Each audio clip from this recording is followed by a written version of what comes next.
Bashimiye kuba murimo kumva Radio Rwanda. Iri ni ijambo ry'Imana.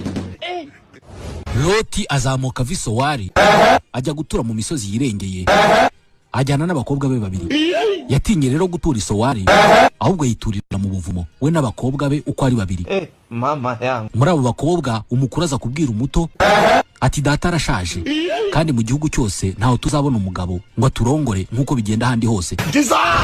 Ngwino tunyweshe data divayi maze turyamane kugira ngo dutume data asiga imbuto. Iryo joro batereka se divayi.